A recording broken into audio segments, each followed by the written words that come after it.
Good morning, gladiators. Welcome back.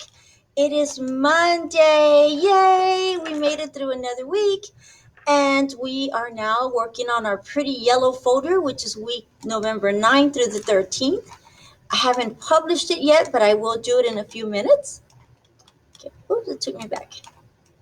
All right, so for today, for Monday, we are going to work on immigration.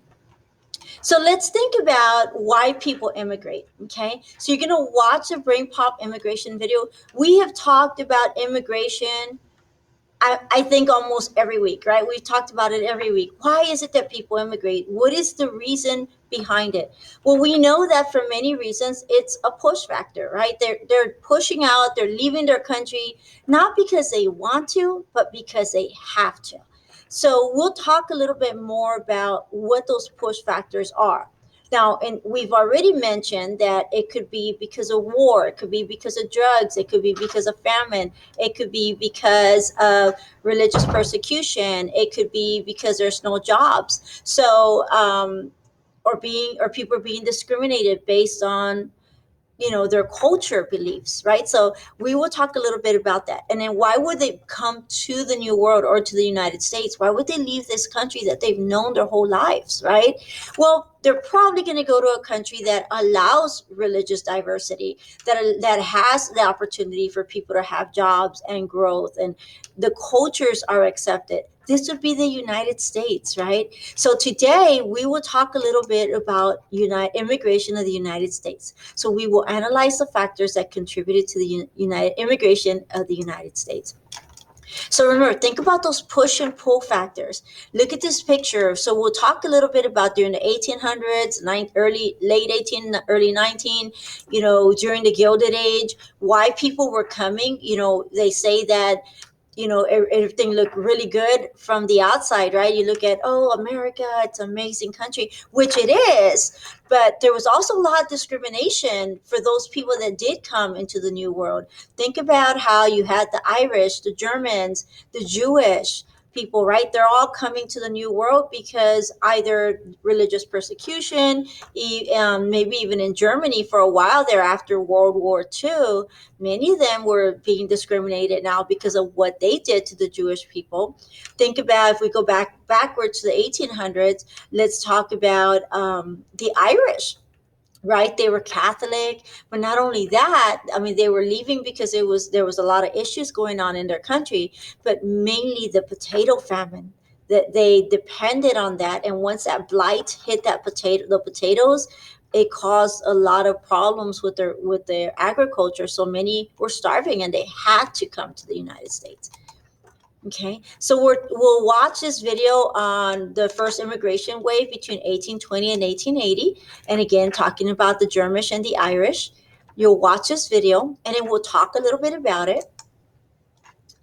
Front door of the U.S. Ellis Island. So Ellis Island and Angel Island in California, Ellis Island in New York. These are the federal islands where people can come in from other countries. But during that one time, they had to be inspected. They were checking them to make sure they were healthy, that they weren't bringing any diseases. They would document who they were, where they were coming from, what their plans were in the United States. Many of them had last names that we couldn't even pronounce, right? So a lot of them were altered. Their last names were changed. And so that's why today, when you talk to certain people, I don't know if you've experienced this, but I have, where they'll say, this is my last name. This came down from the family line, but originally the real last name is. So we'll talk a little bit about that today, give you some examples of what those are.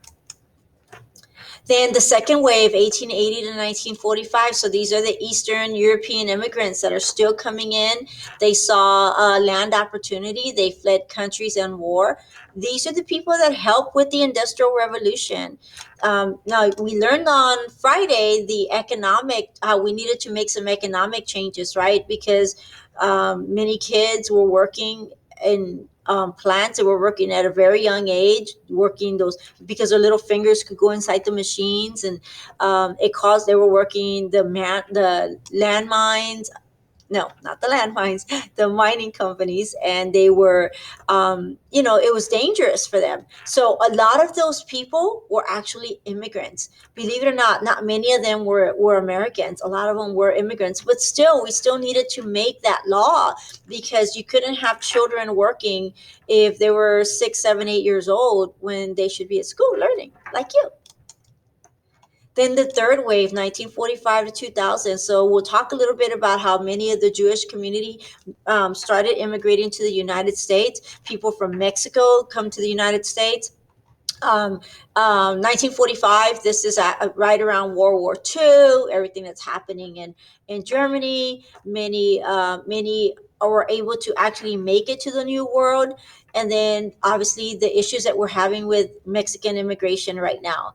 So if anything, what I want you to get out of this is not that immigrants are bad, because they're not. Immigrants, this land is a this United States is a culture of, it's so diverse. They call it the melting pot because of all the various cultures that come here, right? This land was built by immigrants. And even still today, we have many immigrants. Many of them are our friends, our neighbors, right? And we've accepted them. But we'll talk a little bit about the discrimination that occurred in the past, and then maybe bring it up to real world scenarios, how even still today, some are still being discriminated upon.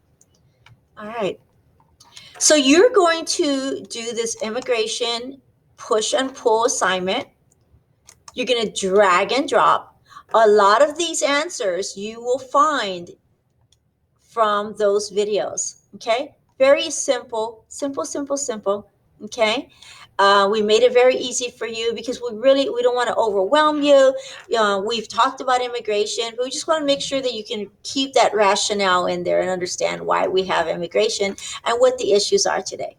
All right, my angels, I can't wait to see you. I've missed you all weekend long, and I'm excited to 8:20 or 8:30. All right, have a good day. Bye.